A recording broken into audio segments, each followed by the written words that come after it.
우리 최정아 목사님 되셨습니다. 그죠? 예, 강도사님이 목사님이 됐습니다. 지난 월요일 날 우리 전란 노회가 있었고 노회에서 목사 안수식이 있었습니다. 참 축하할 만한 귀한 일입니다. 제가 생각해 보니까 저도 목사 안수 받을 때가 기억이 나더라고요. 1999년에 제가 목사 안수를 받았는데 신학대학원을 졸업하고 강도사 고시 볼 때가 기억이 났습니다. 강도사 3년을 하고 이제 목사 안수 받거든요. 강도사 고시를 보는데 총회 신학부 목사님들이 일일이 졸업하는 사람들을 질문을 합니다. 면접을 보는데 이렇게 물었습니다. 정말 이 길을 가려고 합니까? 지금이라도 다른 길 가도 됩니다. 그렇게 이야기를 했습니다. 제가 신학과에 들어가서 4년, 군대 3년, 신학대학원 3년, 근 10년의 세월이 걸려가지고 제가 거기 있었는데 지금이라도 다른 길 가도 됩니다. 그 이야기를 했습니다. 다른 길 가라고 하는 이야기는 아닌 것 같아요. 잘 준비되어 있습니까? 라는 말을 하는 것 같습니다. 김남준 목사님이라는 분이 계신데요. 그분이 신학생들에게 적은 책의 제목이 자네 정말 그 길을 가려나, 제목이 그겁니다. 자네 정말 그 길을 가려나. 근데 이분이 하는 이야기도 마찬가지입니다. 정말 그 길을 갈래? 안 가도 돼? 라고 이야기하는 게 아니라 영광스러운 길이기에 그 길을 가려고 마음을 먹었으면 잘 준비하고 마음에 결심하면서 갑시다 라는 내용이 그 책의 내용입니다. 그래서 신학을 공부하는 사람들이 가져야 될 여러 가지 소양들을 쭉 적어놓은 거, 그게 그 책의 내용입니다. 목사가 된다는 것은 참 귀한 일인 것 같습니다. 하나님께서 교회를 이끌어갈 수 있도록 귀한 길을 열어주시는 거니까요. 자, 그런데 여러분, 이 성경 구절을 우리가 한번 읽어봅시다. 베드로전서 2장 9절 말씀입니다. 베드로전서 2장 9절 말씀을 우리가 참 목소리로 같이 읽도록 합니다. 시작. 그러나 너희는 택하신 족속이요. 예, 방송실 저한테 이런 식으로 지금 자, 같이 읽습니다. 시작. 그러나 너희는 택하신 족속이요 왕같은 제사장들이요 거룩한 나라요 그의 소유가 된 백성이니 이는 너희를 어두운 데서 불러내어 그의 기이한 빛에 들어가게 하신 이에 아름다운 덕을 선포하게 하려 하심이라. 아멘. 이 성경 구절이 너무 중요하죠. 너희는 택한 족속이요 라고 이야기합니다. 너희는 택한 족속이요, 그 다음에 왕같은 제사장이요, 이렇게 이야기하면 방송실 성경 구절이 나와야 됩니다. 예. 택한 족속이요 왕같은 제사장들이요 거룩한 나라요 그의 소유가 된 백성이니 라고 이야기합니다. 자, 이 이야기는 여러분 누구에게 하는 이야기죠? 너희는 이라고 이야기합니다. 베드로가 베드로전서를 적으면서 너희는 하나님의 음성을 들려주는 겁니다.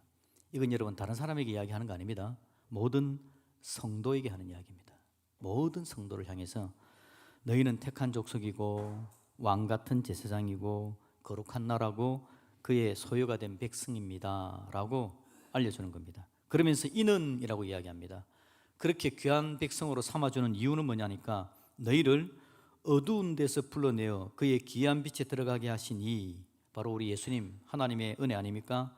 이는 우리를 귀하고 아름다운 직분으로 우리를 귀한 하나님의 사람으로 세우신 이유는 너희를 어두운 데, 죄의 권세, 지옥의 권세, 사단의 권세에서 불러내어서 그의 기이한 빛, 놀랍고 영광스러운 하나님의 구원의 백성의 자리에 들어가게 하신 이에 아름다운 덕을 선포하게 하려 한다. 여러분, 구원받은 하나님의 백성은 모두가 다 사역자인 줄로 믿습니다.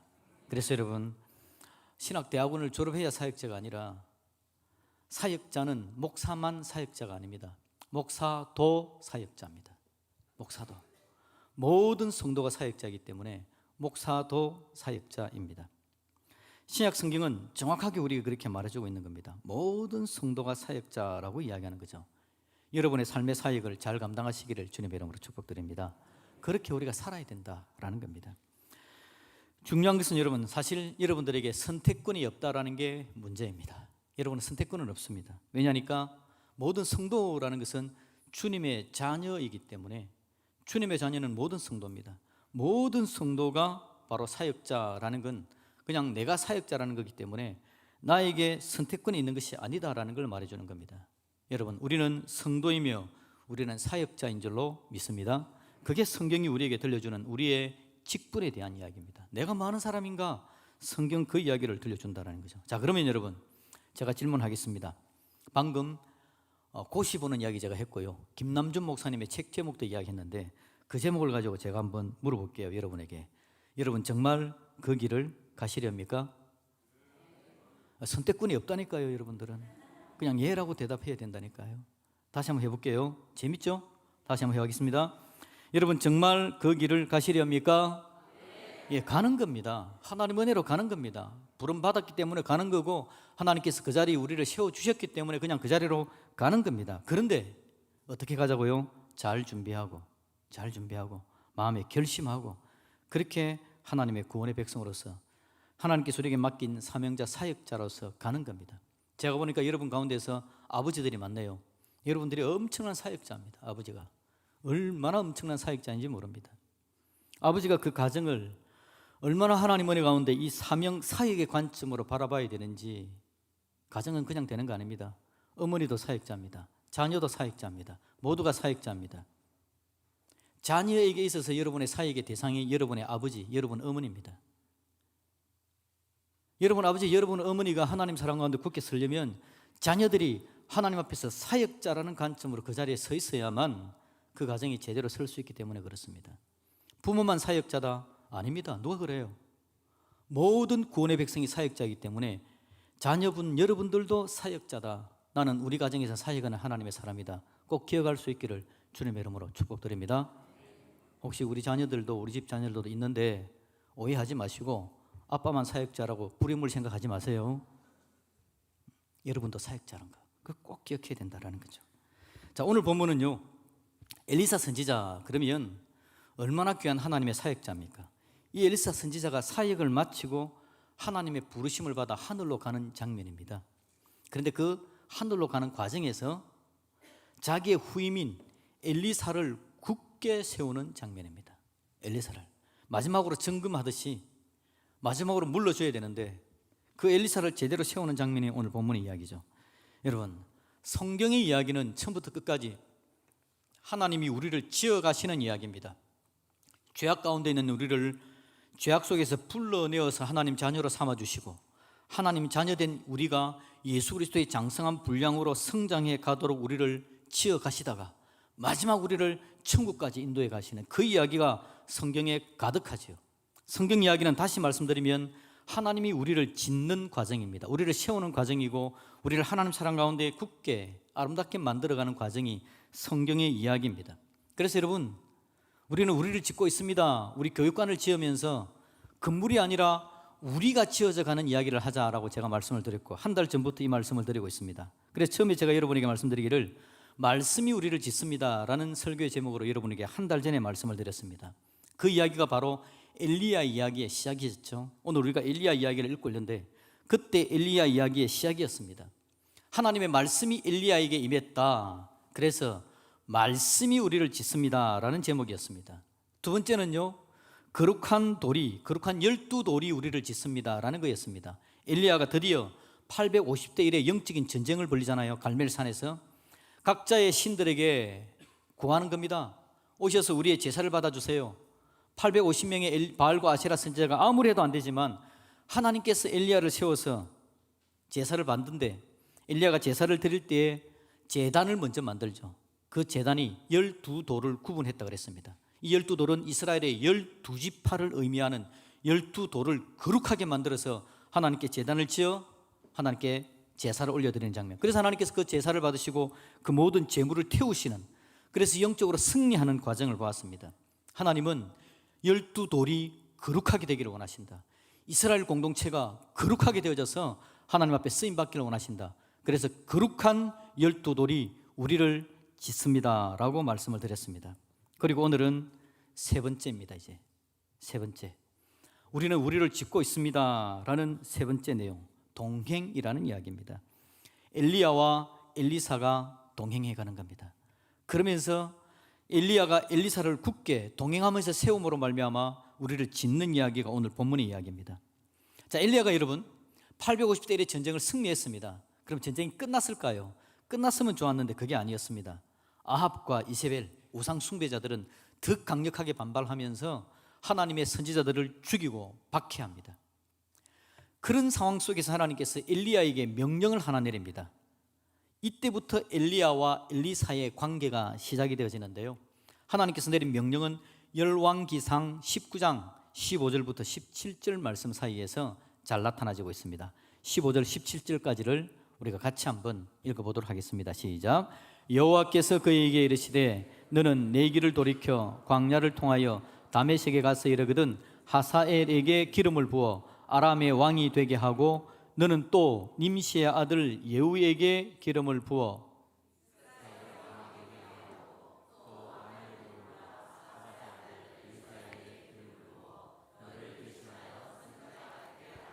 하사엘의 칼을 피하는 자를 예후가 죽일 것이요 예후의 칼을 피하는 자를 엘리사가 죽이리라. 아멘.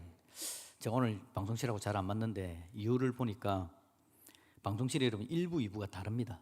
달라가지고 1부에는 전달된 게 2부에 잘 모르고, 그래서 제가 또 열왕기상 19장 15절입니다 그래 놓으니까 15절만 탁 보여줬습니다. 제가 15절부터 17절까지입니다 이렇게 이야기를 했어야 되는데 저를 용서하시고, 예.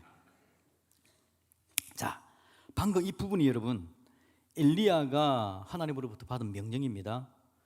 영적으로 전쟁했음에도 불구하고 우상을 섬기는 바알과 아세라가 너무 강력하니까 하나님께서 3명을 기름 부어 세우라라고 이야기합니다. 첫 번째가 15절에 누구를 세우라 그러죠? 하사엘이라는 사람인데, 하사엘은 아람의 장군입니다. 아람의 장군이었던 하사엘을 세워서 뭐가 되게 만들으라고요?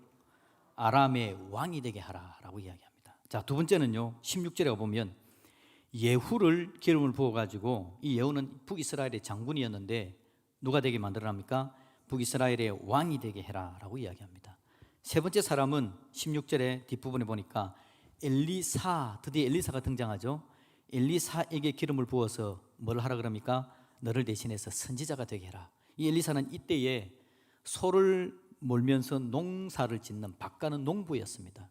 농부였던 엘리사가 선지자 되게 만들어라, 그렇게 말을 해주고 있습니다. 그래서 여러분 이 3명, 아람의 왕이 되는 하사엘, 북이스라엘의 왕이 되는 예후, 선지자가 되는 엘리사, 이들을 통해서 여러분 어떤 일이 일어나는 줄 압니까? 17절을 봅시다. 17절 같이 읽습니다. 시작. 하사엘의 칼을 피하는 자를 예후가 죽일 것이요 예후의 칼을 피하는 자를 엘리사가 죽이리라. 아멘. 이 역사가 진행되는 겁니다. 그래서 결국 바알과 아세라, 아합과 이세벨이, 그 집안이 정리되어지는 그런 엄청난 하나님의 역사가 나타나게 되는 거죠. 우리 하나님께서 이 일들을 만들어 가는 데서 하나님의 방법을 보여줍니다. 하나님의 방법은요, 하사엘, 예후 같은 사람들도 세웁니다. 그런데 중요한 건 하나님의 선지자였던 엘리사였습니다. 하나님은 하나님의 사람을 세워서 그 사람이 자기 역할을 감당하게 함으로 말미암아 마무리 정리해내는 일을 하게 하신 거죠. 특히 여러분 엘리사, 이 엘리사는 엘리야와 동력자입니다. 함께 치어간다, 우리가 함께 짓자라고 이야기했는데 함께 치어감을 감당할 엘리사입니다. 동행할 사람이죠. 이 엘리사를 세웁니다. 엘리야의 뒤를 이어서 이스라엘이 하나님의 계획대로 되어져 갈 수 있도록 하나님의 계획을 이스라엘에게 알리고 펼쳐갈 사람 엘리사, 그가 여러분 이 모든 영적 전쟁의 마무리 짓는 모습으로 하나님께서 인도해 가시는 걸 보는 거죠. 여러분, 하나님은 사람을 세워서 하나님의 일을 하려고 하십니다. 지금도 하나님은 이 시간에도 사람을 세워주기를 원하십니다. 누구를 세울까요? 옆에 사람 보시면 안 되죠, 그죠? 누구를 세울까요? 예, 바로 나입니다. 바로 나. 바로 내가 하나님의 사람으로 굳게 서기를 원하시는 것이 바로 우리 하나님 마음입니다. 우리 하나님께서 이 시간에도 우리를 세운다는 거죠. 따라합시다. 하나님께서 이 시간에 나를 부르십니다. 예, 여러분의 입으로만 따라하는 게 아니라 마음으로 따라하는 역사였기를 주님의 이름으로 축복드립니다. 오늘 본문은 그렇습니다. 엘리야 선지자가 사역을 마치고 하나님의 부르심으로 하늘나라로 가는데요, 후임인 엘리사를 더 든든하게, 더 강하게 세우는 겁니다. 엘리사를 불러가지고 잘 데리고 다녔습니다. 잘 훈련시켰습니다. 그리고 이제 마지막 점검을 하는 장면입니다. 그래서 어떻게 하냐니까 여러분 오늘 본문 말씀 한번 볼까요? 2절에 보니까 엘리야가 엘리사에게 이르되 청하건대 뭐라 그럽니까? 너는 여기에 머물러라. 이 장소는 길갈이라는 장소였는데 너 여기 머물러라고 이야기합니다. 하나님께서 나를 베델로 보내니까 너는 길갈 여기에 있으라는 거죠. 그런데 엘리사가 뭐라고 이야기합니까? 내가 당신을 떠나지 아니하겠나이다. 내가 당신을 떠나지 아니하겠나이다. 제가 지금 성경 구절이 제대로 하고 있는지 보고 있습니다. 예. 내가 당신을 떠나지 않겠다고 이야기합니다. 4절을 보시면요, 엘리야가 또 이야기합니다. 베델에서 이야기를 하는데요, 너는 베델 여기에 머물러 있으라라고 이야기합니다. 그랬더니 엘리사가 또 뭐라 그러죠? 내가 당신을 떠나지 않겠습니다 라고 이야기합니다. 그런 엘리야가 여리고로 갑니다. 여리고에서 6절에 엘리야가 또 엘리사에게 이르되 청하건대 너는 여기 머물러 있으라 라고 이야기합니다. 그랬더니 엘리사가 또 이야기하기를 내가 당신을 떠나지 않겠습니다 라고 말하는 장면입니다. 자, 여러분, 엘리야가 왜 3번이나 이렇게 이야기하고 있을까요? 오지 말라는 거 아닙니까 이거? 지금까지 데리고 다니고 나서 마지막에 이제 오지 말랍니다. 길갈에서는 내가 베델로 간다, 오지 마. 베델에서는 길갈에서 베델로 갔죠. 제가 좀 또 헷갈리네요. 오늘 많이 헷갈립니다. 길갈에서 베델로 갔다가 베델에서 또 어디로 갑니까? 여리고로 갑니까? 여리고에서는 요단강가로 가는 거죠. 계속해서 가는 중에 머물러 있으라라는 이야기를 하고 있습니다. 머물러 있으라. 그런데 엘리사는 가서 이야기합니다. 아닙니다. 저는 당신을 따라가겠습니다 라고 이야기를 하는 겁니다. 여러분, 이 머물러 있으라는 말의 의미는 뭐냐니까 아까 제가 김남준 목사님 책 제목 이야기했죠. 자네 정말 그 길을 가려나. 신학부 목사님들이 저한테 이야기했습니다. 지금이라도 그만둬도 됩니다. 바로 지금 그 이야기를 하고 있는 겁니다. 너무 중요한 일들을 맡겨놓고 지금 엘리야가 떠나는 장면입니다. 떠나면서 엘리야가 이야기하는 게 뭐냐니까 너무 중요한 일이니까 당신 마음을 굳게 잡아야 돼. 힘있게 사역해야 돼. 그러면서 하나님 앞에 다시 한번 제대로 결심할 수 있도록 인도하는 장면이 오늘 이 부분의 이야기입니다. 여러분, 하나님께서 오늘 우리들에게 같이 가자라고 우리를 부르시면서 하는 이야기가 뭐냐니까 마음 준비 잘하고 있니? 라고 우리에게 이야기하는 겁니다. 여러분, 주일날 나오실 때마다 하나님께서 우리를 부르신다는 건 미리 기억을 잘 해놓으시고요, 하나님께서 들려주시는 말씀마다 잘 준비하고 있는지, 마음의 결심 잘하고 있는지, 잘 살고 있는지를 계속해서 확인시켜 주시는 분이 바로 우리 하나님이신 줄로 믿습니다. 엘리야가 3번이나 이야기하는 것처럼 엘리사에게 하나님은 또 말씀하시고 또 말씀하시고 내 마음이 잘 준비되고 있는지를 돌아보시는 겁니다. 정말 우리가 중요한 직분이기 때문에 주님의 택한 족속, 왕같은 제사장, 거룩한 나라, 거룩한 백성의 삶을 살아야 되기 때문에 준비 잘하고 있는지를 물어보는 겁니다. 그렇게 우리의 가정을, 우리 공동체를 아름답게 만들어 가시기 위해서 영광스러운 삶을 살아갈 수 있도록 준비하고 같이 가자. 주님께서 그렇게 이야기하는 거죠. 창조주 하나님이 저와 여러분의 하나님이신 줄로 믿습니다.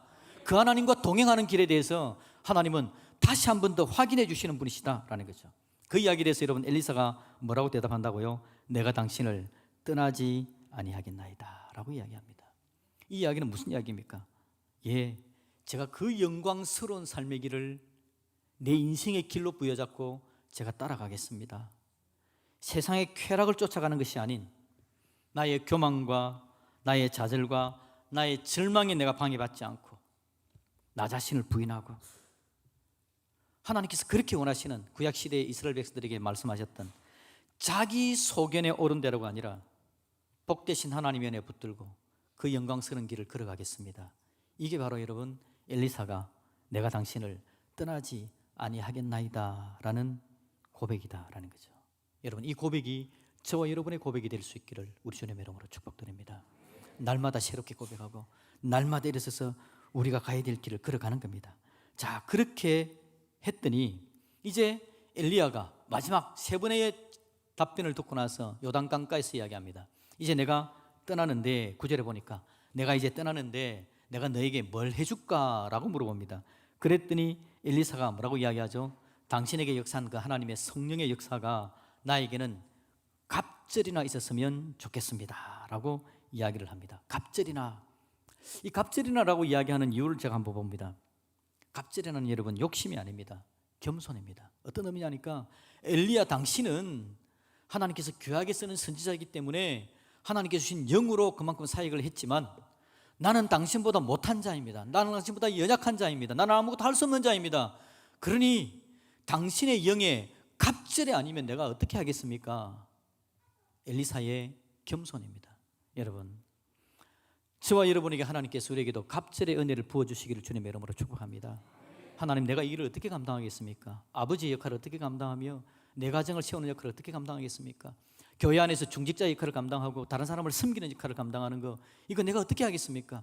주님께서 세상에 빛이 되고 소금의 사명을 감당하라 그랬는데 내가 어떻게 감당하겠습니까? 하나님의 영을 갑절이나 부어 주옵소서. 그렇게 기도할 수 있는 저와 여러분들이 되시기를 주님의 이름으로 축복드립니다. 여러분, 갑절이나라는 말은요, 또 다른 의미에서는 어떤 거냐니까 개인에게 주는 것이 아님을 우리에게 알려주는 겁니다. 갑절은 엘리사가 엘리야 곁에 있을 때, 동행할 때 주시는 거였다라는 겁니다. 내가 혼자 하겠습니다라는 게 아니었다라는 겁니다. 아름다운 동행에 하나님께서 갑절의 은혜를 주신 겁니다. 그러자 그 능력으로 달려가 하나님 앞에 쓰임 받는 거죠. 여러분, 갑절의 은혜를 누리기를 원하신다면 나 혼자의 삶이 아니라 하나님께서 만들어주신 공동체, 가정, 내 사역의 자리, 삶의 자리에서 하나님을 제대로 바라볼 수 있기를 믿음의 이름으로 그렇게 고백할 수 있기를 주님의 이름으로 축복드립니다. 어떤 분들은 여러분, 신앙생활이 나 자신의 잘남을 자랑하는 걸로 이야기하는 분들이 굉장히 많습니다. 내가 이 정도 수준을, 영적 수준을 가졌다라는 걸 드러내기를 좋아하는 분들이 상당히 많아요. 그런 여러분, 있는 듯 하나 없어지는 겁니다. 하나님 앞에 제대로 쓰임받지 않는 것들은 곧 사라져버립니다. 하나님 앞에 제대로 쓰임받고 있을 때에, 하나님 안에 있을 때에 우리 하나님께서 그것들을 더 풍성하게 만들어가는 믿음의 역사가 나타나게 되더라라는 겁니다. 자, 여러분, 그렇게 살았던 엘리사의 마지막 장면을 한번 봅시다. 열왕기하 13장 14절 말씀입니다. 열왕기하 13장 14절의 말씀을 우리 같이 한번 읽어보겠습니다. 시작.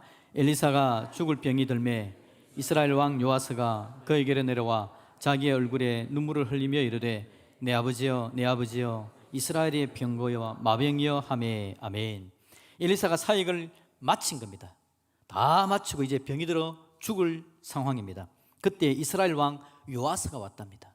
와가지고 왕이 엘리사에게 뭐라고 이야기합니까? 눈물을 흘리며 이야기하기를 내 아버지여, 내 아버지여, 이스라엘의 병거와 마병이여.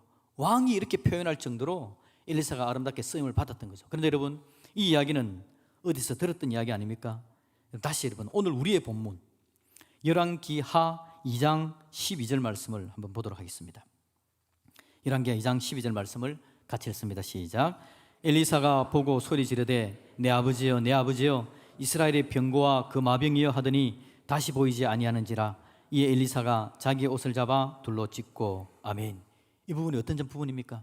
엘리야가 이제 하나님으로부터 회리바로 들려 올라갈 때에 엘리사가 스승 엘리야에게 하는 이야기가 내 아버지여, 내 아버지여, 이스라엘의 병거와 그 마병이여 라고 이야기를 했다라는 겁니다. 그러니 여러분, 하나님께서 은혜를 주셔가지고 아버지의 역할을 했던 엘리야, 이스라엘의 병거와 마병이었던 엘리야처럼 엘리사가 그 사명과 사역을 이어받아 똑같은 사역을 했다라고 우리에게 알려주는 겁니다. 저와 여러분의 마지막도 이렇게 되기를 주님의 이름으로 축복드립니다. 하나님의 은혜를 주셔가지고 우리의 사역을 감당하고 마지막에 있었을 때 하나님께서 너 정말 잘했다라는 이야기를 들려주는, 그래서 저와 여러분이 있음으로 말미암아 병거의 역할, 마병의 역할, 아버지 역할을 감당함으로 우리 공동체가 더욱더 든든하게 서가고 저와 여러분이 그렇게 하나님 앞에 쓰임받는 아름다운 역사가 나타나지기를 주님의 이름으로 축복드립니다. 자, 여러분, 오늘 주보 광고를 한번 보시면요, 1번 광고에 다음 주에 뭐가 있다고 되어 있습니까? 공동의회가 있답니다. 공동의회가 있는데요, 안수집사, 권사 선출을 위한 공동의회 그렇게 되어 있습니다. 안수집사님 4명을 뽑을 겁니다. 권사님은 7명을 뽑을 겁니다. 협동집사님, 권사님 중에서도 또 우리 교회에서 임직할 수 있도록 선택할 겁니다. 여러분, 자격을 여러분에게 자격, 그 다음에 어떤 분을 뽑아야 되는지 이런 것들은 오늘 여러분에게 이제 오늘 오후에 단톡방에 올려드릴 겁니다. 잠깐 말씀드리면 집사는 만 35살부터 65세까지, 권사는 만 45세부터 65세까지입니다. 무험 5년, 무험 5년이라는 말은 세례받은 지 최소한 5년이 지나야 되고 그 중에 흠이 없다, 교회에서 징계를 받은 적이 없다라는 뜻입니다. 우리 교회 등록한 지는 2년이 경과되어야 됩니다. 다음 주에 여러분들이 투표를 해야 되는데 투표할 수 있는 자격, 선거권을 가진 분은 누구냐니까 세례 받은 분으로서 우리 교회에 등록한 지 6개월이 지나야 됩니다. 그게 우리 교단 법입니다. 그래서 세례 받은 분 중에서 6개월 등록한 지 6개월 지난 분들은 이분들을 누가 우리 교회 안수입사 권사로 써야 될지에 대해서 투표할 수 있습니다. 그러니까 여러분들은 기도하시면서 공부를 하셔야 되겠죠. 기도함으로 하나님께 도우심을 구해야 되고요. 스마트 요람을 통해서 어떤 분들이 후보가 되는지를 공부를 하시고 다음 주에 선택을 했으면 좋겠습니다. 그런데 여러분, 우리 교회 당회에서는 기본적으로 방금 그런 자격을 가져야 되는데 더하여서 교회 중직의 자격을 갖추려면 우리 한국 교회가 요청하는 것들을 우리 당회는 고려하여서 여러분들에게 후보를 올려드릴 겁니다. 고려 대상은 바로 이겁니다. 주일 성수를 잘 하고 있는가, 그리고 교회 중직자들은 교회 모든 것들을 책임져야 되기 때문에 11조를 하고 있는가, 그리고 마지막으로는 교회 안에 들어와서 함께 공동체를 세워가기 위해서 제자 대학을 졸업했는가라는 것을 살펴볼 겁니다. 그리고 그들 가운데서 당회에서 후보를 선택해서 여러분들에게 알려드릴 겁니다. 그럼 여러분들은 안수집사 4명, 권사 7명, 협동 집사 권사님 가운데 선택하는 그런 일들을 하면 됩니다. 더해서 여러분, 우리 이제는 선택되고 나서 6개월이 지나면 임직식을 할 건데요, 임직식에서는 임직 받는 분들이 손을 들고 서약하는 장면이 나옵니다. 그런데 임직 받는 분만 아니라 모든 성도들이 임직자들을 어떻게 대할지를 또 맹세를 해야 됩니다. 그 맹세, 서약의 내용에 이런 내용이 있습니다. 이 분들을 존경하고 위로하며 협조하시겠습니까? 라고 물어보면, 집례자가 물어보면 성도들이 앉아서 예라고 대답을 해야 됩니다. 존경하고 위로하고 협조하겠습니까? 라고 이야기할 때 많은 성도들이 못하겠습니다 하면 그 임직자는 임직을 못 받는 겁니다. 그러니까 여러분들이 뽑을 때 어떤 분을 뽑아야 된다고요? 여러분들이 존경할 수 있는 사람, 함께 위로하고 협조할 수 있는 분들을 선택을 해야 됩니다. 나이는 중요하지 않습니다. 그의 살아가는 삶의 모습을 볼 때에 존경이 되고 위로하고 협조가 되겠는 그런 분들이 있는가라고 한번 살펴보시고 기도하는 가운데 투표하시면 되는 거죠. 우리 하나님께서 이번 일을 통해서 여러분, 우리 교회 공동체가 동행을 해 나가야 되는데 동행의 중요한 구심점이 되어지는 중직자들이 잘 세워져야 되겠습니다. 여러분들이 기도하시고요, 하나님께서 주시는 은혜대로 그렇게 갑시다. 그런데 투표를 할 때 우리 당에서 이야기하기를 너무 많은 사람을 뽑기보다는 적당한 사람들을 자주 뽑읍시다 라고 우리가 결정을 했습니다. 적당한 사람들을 자주 뽑읍시다. 너무 길게 가지 말고 적당한 사람들을 자주 뽑읍시다 라고 우리 당회에서 결정을 했습니다. 그리고는 다음 주에 여러분들에게 후보를 알려드릴 건데요, 여러분들이 투표하시면 됩니다. 말씀드렸지만 기도하셔야 됩니다. 너무 중요한 일이기 때문에 기도하시면서 하나님께서 어떤 사람을 세워가기를 원하시는지 하나님의 뜻을 살펴야 됩니다. 어느 사람을 세우셔서 이 시기에 우리 교회를 든든하게 해나가실지, 함께 동행할 분들 누군지 그렇게 기도하시면서 우리 교회가 든든히 설 수 있도록 함께 해주시기를 주님의 이름으로 축복드립니다. 아멘.